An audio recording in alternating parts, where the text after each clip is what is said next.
नमस्कार मित्रांनो, Sunday special व्हिडिओमध्ये आपलं सगळ्यांचं स्वागत आहे. आज आपण व्हिडिओ बनवतो आहे नेक्स्ट वीकमध्ये मार्केटमध्ये कसं ॲटमॉस्फिअर राहील, ज्याच्यामध्ये आपण कशा पद्धतीचे ट्रेड्स घेऊ शकतो, इंट्राडेमध्ये कसे ट्रेड्स घेतले पाहिजेत आपण ते चेक करणार आहोत. पण त्याच्या आधी बघूयात ओव्हरऑल मार्केटची कंडिशन कशी आहे. आता हा निफ्टीचा डेली चार्ट आहे, ज्याच्यामध्ये आपल्याला दिसतंय की निफ्टीमध्ये बघा, निफ्टी लाईफ टाईम हायवर आहे, पूर्ण मार्केट लाईफ टाईम हायवर आहे. पण तरी पण निफ्टीमध्ये आपल्याला पाहिजे तेवढी स्ट्रेंथ दिसत नाही आहे. ज्यांना टेक्निकल ॲनालिसिस चांगल्या पद्धतीने समजतं आहे ते लोक याच्यामध्ये इंट्राडेमध्ये किंवा एक STPT ट्रेड्समध्ये प्रॉफिट बनवत आहेत, किंवा जे लोक स्टॉक स्पेसिफिक ट्रेड घेत आहेत त्यांना प्रॉफिट होतो आहे. आता आपण बघूयात निफ्टीसोबत इतर सेक्टर्स, कारण की संडेला आपण इतर सेक्टर्स पण बघत असतो. लेटेस्ट सी हा बघा, हा पहिला सेक्टर आहे बँक निफ्टी. बँक निफ्टीमध्ये जर आपण बघितलं, बँक निफ्टी बघा 48,626च्या आसपास आहे. आता सध्या 48,500च्या आसपास बँक निफ्टी आहे. म्हणजे बँक निफ्टी आता जवळपास रेसिस्टन्सच्या आसपास आलेला आहे. सो ह्या आठवड्यामध्ये आपण ॲक्च्युली जोपर्यंत ही लेवल ॲग्रेसिव्हली क्रॉस होत नाही तोपर्यंत आपण बँक निफ्टीमध्ये बाईंगचे टेस्ट अवॉइड केला पाहिजेत. ॲक्च्युली इथे हा फर्स्ट अटेम्प्ट करणार आहे बँक निफ्टी लाईफ हाय तोडण्याचा. सो चान्सेस आहेत की इथून बँक निफ्टीला एक रिव्हर्जन येईल, म्हणजे ॲटलीस्ट बँक निफ्टी एक 2-3 दिवसासाठी, एक आठवड्यासाठी खाली येईल. आणि त्याच्यानंतर बघायला लागेल बँक निफ्टीमध्ये किती बेरिशनेस येतोय. पण इथून एक तरी रिट्रेसमेंट नक्कीच येणार. सो ह्या वीकमध्ये आपण बँक निफ्टीमध्ये सेलिंगसाठी ॲक्च्युली ट्राय करू शकतो. पण ते बघायला लागेल, त्याच्यासाठी तुम्ही आमचे डेलीचे व्हिडिओ बघत राहा, ज्याच्यामध्ये तुम्हाला बँक निफ्टीसाठी इंट्राडेच्या लेवल्स देत जाईल. सो बँक निफ्टी आतासाठी आपल्यासाठी बेरिश झोनमध्ये आहे. बँक निफ्टी जरी बुलिश असेल तरी पण आपण नेक्स्ट वीकमध्ये त्याला सेलसाठी ट्राय करणार. त्याच्यानंतर हे बघा, फायनान्शियल निफ्टी पण सेम तसंच आहे. हा लाईफ टाईम हाय आणि आता तो रेसिस्टन्स झोनच्या आसपास गेलेला आहे. सो बँक निफ्टी आणि फायनान्शियल निफ्टी दोघांमध्ये आपण नेक्स्ट वीकला सेलिंगसाठी ट्राय करूयात. मिड कॅप इंडेक्स स्ट्रॉंग आहे. IT सेक्टर एकदम मेक अँड ब्रेक लेवलवर आहे.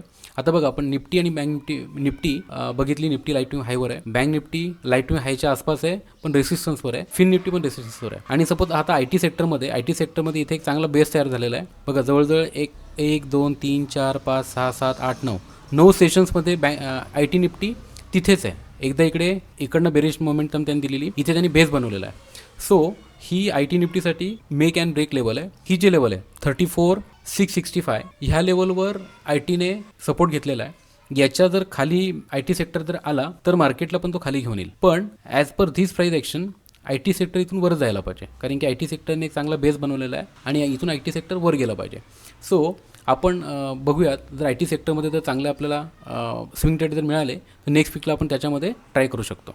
स्मॉल कॅप स्ट्रॉंग आहे. ऑटो सेक्टर बघा, ऑटो सेक्टरमध्ये एक ब्रेकआउट आलेला आहे. हा ब्रेकआउट आहे आणि ब्रेकआउट सस्टेन पण झालेला आहे. सो ऑटो सेक्टरमध्ये मार्केटमध्ये चांगला बुलिशनेस आहे. इव्हन ऑटो सेक्टरमध्ये आपण आता बघितलं की बरेच कंपन्यांनी पण लाईफ टाईम हाय क्रॉस केलेला आहे. सो ऑटो सेक्टर आणि स्पेशली ऑटो सेक्टरशी रिलेटेड ऑटो ॲन्सिलरी सेक्टर, जे ऑटो सेक्टरला हेल्प करतात ग्रो करण्यासाठी, की ऑटो सेक्टरचे छोटे छोटे पार्ट्स असतात ते बनवणारे कंपन्या असतात. लेट से मी तुम्हाला लास्ट वीकला एक युनोमिंडा म्हणून एक स्टॉक दिलेला, जो ऑटो ॲन्सिलरीचाच एक पार्ट आहे. त्याच्यामध्ये बघा, स्विंग ट्रेड जे आपलं फर्स्ट टार्गेट होतं ते पण कंप्लीट झालं. सो ह्या वीकमध्ये पण तुम्ही ऑटो सेक्टरचे स्टॉक्स किंवा ऑटो ॲन्सिलरी स्टॉक्स स्विंग ट्रेडिंगसाठी बघू शकता. मेटल सेक्टरमध्ये बघा, इथे तुम्हाला हा बघा, इथे ज्या दिवशी आपण मला आठवतं संडे होता, इकडनं मेटल सेक्टर पूर्ण खाली येत होता. ही एक मोठी कॅन्डल तयार झालेली आणि न्यूज होत्या की इथून मेटल सेक्टर खाली येईल, मेटल सेक्टरचे स्टॉक सेल करा, कारण की चायनामध्ये काहीतरी इश्यूज तयार झालेले, ज्याच्यामध्ये मेटल सेक्टरचे मार्जिन कमी होणार होती, त्याचे रेट्स रॉ कॉस्ट वाढणार होती, रॉ मटेरियलची कॉस्ट वाढणार होती. सो जेव्हा बिझनेसची मार्जिन कमी होते त्यावेळेस त्याच्यामध्ये विकनेस येतो, कारण की प्रॉफिट लेवल कमी होते. पण टेक्निकली असं दिसत होतं की इथे सपोर्ट घेतलेला आहे आणि हा एक असेंडिंग ट्रायंगल होता ज्याचा ब्रेकआउट आलेला आहे. मी तुम्हाला दाखवतो असेंडिंग ट्रायंगल कसा होता तो. हा बघा, हा एक असेंडिंग ट्रायंगल आहे. हे बघा, याच्यामध्ये पर्यंत इकडे गेली, इकडनं खाली आली, इथे एक हाय बनवला, त्याच्यानंतर ब्रेकडाऊन दिला, परत त्या हायला जाऊन रेसिस्टन्स घेतला, परत खाली आली आणि त्याच्यानंतर आता इथे ब्रेकआउट आलेला आहे. सो आता इकडनं मेटल सेक्टर इथून वर पण जाऊ शकतो किंवा इथे येऊन एक सपोर्ट घेईल आणि ह्या सपोर्टवरून परत वरती जाईल. पण आपल्यासाठी मेटल सेक्टर आता बुलिश आहे आणि मेटल सेक्टरमध्ये जर तुम्हाला ट्रेड्स मिळत असतील तर तुम्ही घ्या. पण सपोज ह्या लेवलला म्हणजे 8340च्या आसपास जर तुम्हाला मेटल सेक्टरमध्ये ट्रेड जर मिळाले, म्हणजे ज्यावेळेस मेटल सेक्टर ह्या सपोर्टवर येईल त्यावेळेसच तुम्ही मेटल सेक्टर जे स्टॉक्स आहेत ते पण बघा. जर ते पण त्यावेळेस सपोर्टवर असतील तर ते तुम्ही त्यावेळेस बाय करा स्विंग ट्रेडिंगसाठी. मी तुम्हाला एक पोझिशनलसाठी एक JSW स्टील दिलेला आहे आणि तो आता सध्या चांगला वाढलेला पण आहे तिकडनं. सो JSW स्टीलमध्ये पण तुम्ही त्याच्यामध्ये ट्रेड घेऊ शकता ज्यावेळेस ह्या लेवलला येईल त्यावेळेस. फार्मा सेक्टर बघा, फार्मा सेक्टर आता सध्या रेसिस्टन्सवर आलेला आहे. हा बघा रेसिस्टन्सवर आहे. सो ह्या वीकमध्ये फार्मा सेक्टरमध्ये पण ट्रेड्स अवॉइड करा. FMCG सेक्टर हे बघा, FMCG सेक्टरमध्ये एक ट्रेंड लाईनचा ब्रेकआउट आलेला आहे. त्याच्यानंतर परत एकदा त्याने ते ब्रेकडाऊन दिलं पण तो त्याच लेवलला आहे. So FMCG sector secure sector असतं. ज्यावेळेस मार्केटमध्ये ॲम्बिक्विटी असते त्यावेळेस लोक FMCG सेक्टरमध्ये स्पेशली हिंदुस्तान युनिलिव्हर वगैरे अशा कंपन्यांमध्ये पैसे पार्क करतात. सो हा सेक्टर आपल्यासाठी न्यूट्रल आहे. याच्यामध्ये आपल्याला जर स्विंग ट्रेड पाहिजे असेल तर आपण घेऊ शकतो, कारण की इथून त्याला डाऊन साईड फार कमी दिसते आणि अप साईड फार मोठी आहे. हा बघा, हा इंडेक्स आपल्यासाठी सध्या इम्पॉर्टंट आहे. पूर्वी हा इंडेक्स कोण असं ट्रॅक करत नव्हता, पण आता हा इंडेक्स सगळेजण ट्रॅक करतात. याचं नाव आहे PSU बँक निफ्टी इंडेक्स. पूर्वी फक्त बँक निफ्टी बघायचे, पण आता PSU बँक निफ्टी इंडेक्स पण बघतात. याच्यामध्ये पण जर तुम्ही बघाल तर हा इंडेक्स पण रेसिस्टन्सच्या आसपास आलेला आहे. सो निफ्टी आपल्याला जर बुलिश पाहिजे असेल तर बँक निफ्टी आणि PSU बँक इंडेक्स हे दोन बुलिश असणं गरजेचं आहे, पण हे दोन्ही इंडेक्स रेसिस्टन्सच्या आसपास आहेत. सो आता बघायला लागेल नेक्स्ट वीकमध्ये आपल्याला बँक निफ्टी सेलिंगसाठीच अपॉर्च्युनिटी दिसते, कारण की PSU बँकसुद्धा रेसिस्टन्सच्या आसपास आहे. आणि बघा तिथे त्यांनी एक रेड कॅन्डल पण बनवलेली आहे.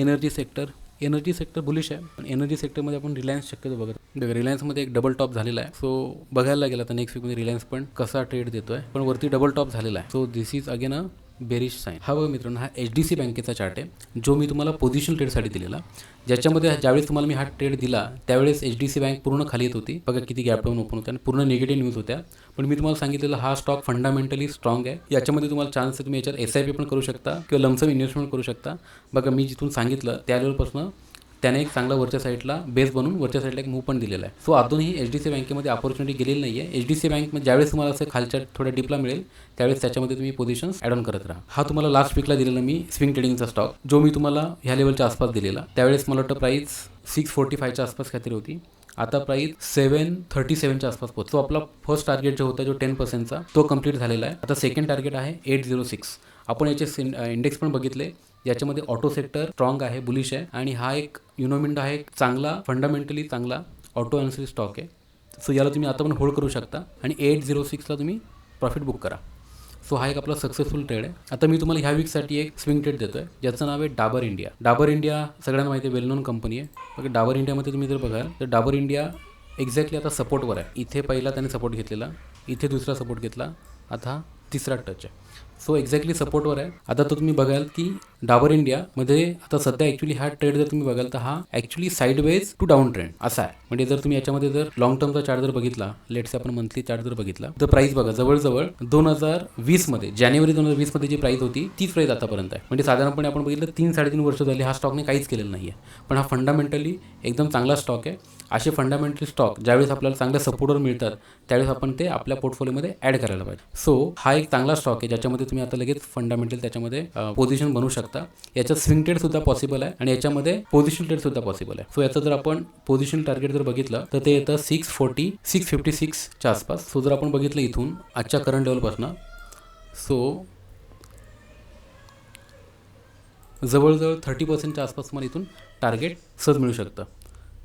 सो आता जर कोणाचे FDमध्ये वगैरे पैसे असतील जे त्याच्यामध्ये जास्त रिटर्न्स मिळण्याचे चान्सेस कमी आहेत, त्याच्याऐवजी जर अशा स्टॉक्समध्ये जर तुम्ही पैसे टाकले तर ह्या स्टॉकमध्ये तुमचे पैसे नक्कीच वाढतील. आणि असे स्टॉक जास्त डाऊन साईड यांना नसते.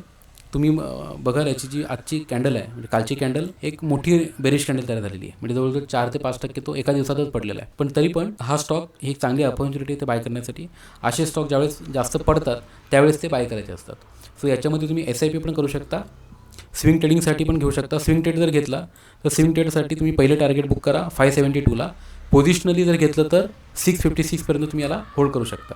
सो याच्यामध्ये तुम्ही मंथली SIP पण करू शकता, स्विंग ट्रेड पण घेऊ शकता आणि पोझिशन ट्रेड पण घेऊ शकता. सो आता आपण बघूयात मंडेला इंट्राडेमध्ये आपण एक्झॅक्टली कशी ट्रेड्स घेतले पाहिजेत. हा बघा मित्रांनो, हा निफ्टीचा इंट्राडेसाठी चार्ट आहे ज्याच्यामध्ये आपण मंडेला जर बघतोय तर मंडेमध्ये एक जो CPR तयार झाला तो असेंडिंग CPR आहे, पण it is a overlapping CPR. म्हणजे प्रिव्हियस डे CPR आणि आता CPR ओव्हरलॅपिंग होतात एकमेकांना. सो याच्यामध्ये आपल्याला 2-3 इम्पॉर्टन्स लेवल आहेत. ही बघा, ही इम्पॉर्टंट लेवल आहे जे 26,600च्या आसपासची जी लेवल आहे, ही लेवल मार्केटमध्ये ॲज अ स्ट्रॉंग रेसिस्टन्स म्हणून काम करेल मंडेसाठी. त्याच्यानंतर ही एक लेवल आहे 22,316 ॲज अ स्ट्रॉंग सपोर्ट म्हणून काम करेल. त्याच्यानंतर ही प्रिव्हियस डे लोची जी लेवल आहे ती पण उद्या स्ट्रॉंग सपोर्ट म्हणून काम करेल. सो उद्या जर तुम्हाला निफ्टीमध्ये ट्रेड्स घ्यायचे असतील, ह्या ज्या 2 लेवल्स आहेत, प्रिव्हियस डे लो किंवा ही जी लेवल तुम्हाला सांगतोय, या 2 लेवलला जर तुम्हाला बुलिश ॲक्शन जर दिसली तर बुलिश ट्राय करा. अदरवाईज वरच्या लेवलला, सपोज ह्या लेवलला जर तुम्हाला असं वाटलं की प्राइस थोडी गॅप अप ओपन झाली आणि प्राइस तिथे सस्टेन करत नाहीये, त्यावेळेस निफ्टीला सेल नका करू. त्याच्याऐवजी बँक निफ्टीमध्ये जाऊन बघा आणि बँक निफ्टीमध्ये पण जर बेरिशनेस असेल तर बँक निफ्टी सेल करा. सो उद्या जर तुम्हाला बाय करायचं असेल तर बाय करा निफ्टी, पण निफ्टी बाईंगसाठी ह्या 2च लेवल्स आहेत. मध्ये कुठेच ट्रेड घेऊ नका, मध्ये सगळे ट्रेड अवॉइड करा. उद्या ट्रेड नाही मिळाला तरी काय प्रॉब्लेम नाही आहे, पण ट्रेड घेत असाल तर तो कन्फर्म ट्रेड असला पाहिजे. तो ह्या 2 लेवलला जर तुम्हाला निफ्टी जर मिळाली बुलिशनेससाठी तरच बाय करा. पण याच्यासोबत तुम्हाला आय टी सेक्टर पण बघायला लागेल. जर इथे तुम्हाला बुलिशनेस असेल तर आय टी सेक्टरचे इंडेक्स बघा, तो पण जर तुम्हाला जर बुलिश दिसला तर तिथे तुम्ही बाय करा. आणि ह्या लेवलला जर सेलिंग प्रेशर दिसला तर निफ्टी सेल नका करू, त्याच्याऐवजी बँक निफ्टीमध्ये पण सेलिंग प्रेशर असेल तर बँक निफ्टी सेल करा. हा बघा, हा बँक निफ्टीचा डेली चार्ट आहे, ज्याच्यामध्ये आपल्याला दिसतंय की असेंडिंग CPR आहे आणि वाईड CPR आहे. सो हा पूर्णच्या पूर्ण झोन उद्या ॲज अ स्ट्रॉंग सपोर्ट म्हणून काम करण्याचे चान्सेस आहेत. पण वरच्या लेवलला इथे 48,600च्या लेवलला एक मोठा रेसिस्टन्स, आणि ह्या रेसिस्टन्स लगेचच ब्रेकआउट देईल असं वाटत नाही. सो ह्या लेवलला जर तुम्हाला बेरिशनेस जर दिसली तर ह्या लेवलला तुम्ही ॲक्च्युली सेल करू शकता. सपोज ह्या लेवलला किंवा ह्या लेवलला, हा प्रिव्हियस डे हायची लेवल आहे आणि ही 48,626 to 48,600 ही जी लेवल आहे, ही लेवल उद्या ॲज अ स्ट्रॉंग रेसिस्टन्स म्हणून काम करेल. सो ह्या लेवलला जर तुम्हाला बँक निफ्टी सेल करायला जर मिळाली तर इथे तुम्ही सेल करू शकता. आणि CPR मध्ये टार्गेट बुक करा पिवटला, कारण की हा वाईड CPR आहे. हा वाईड CPR लगेचच ब्रेकडाऊन देईल असं वाटत नाहीये. सो उद्या तुम्ही सेल करा छोट्या टार्गेटसाठी. ट्यूजडेला वगैरे आपण बघूयात कशी प्राइस ॲक्शन होते, नंतर आपण मोठ्या टार्गेटसाठी ट्राय करू शकतो. सो मंडेला तुम्हाला इंट्राडेसाठी निफ्टी आणि बँक निफ्टी दोन्ही लेवल दिलेले आहेत. बँक निफ्टीमध्ये उद्या अजिबात बाईंग करू नका. बँक निफ्टीमध्ये फक्त सेलिंगसाठी ट्राय करा, आणि बाईंग करायचे असेल तर त्याच्या निफ्टीच्या 2 लेवल दिलेल्या आहेत, त्याच्यामध्ये तुम्ही बाईंग करू शकता. आय होप तुम्हाला आजचा व्हिडिओ आवडला असेल, ज्याच्यामध्ये मी तुम्हाला याच्या आधी तुम्हाला मी HDFC बँक पोझिशनलसाठी स्विंगसाठी दिलेलं त्याचं अनालिसिस तुम्हाला करून दाखवलं, ज्याच्यामध्ये तुम्हाला दिसते की HDFC बँक चांगल्या प्रॉफिटमध्ये. युनो मिंडा लास्ट वीकमध्ये तुम्हाला दिलेला, त्याच्यामध्ये टार्गेट अचीव्ह झालेलं आहे. लास्ट वीकमध्ये आम्ही तुम्हाला जेवढे लेवल दिले इंट्राडेसाठी निफ्टी बँक निफ्टीच्या, त्यांनी पण चांगलं मार्केटमध्ये काम केलेलं आहे. सो आम्ही ज्या लेवल्स देतोय त्या लेवल्स मार्केटमध्ये चांगलं काम करत आहेत. आय होप तुम्हाला आमचा व्हिडिओ आवडत असेल. तो व्हिडिओ आवडत असेल तर तुम्ही या व्हिडिओला लाईक करा, चॅनलला सबस्क्राईब करा आणि जास्तीत जास्त शेअर करायला विसरू नका. थँक्यू.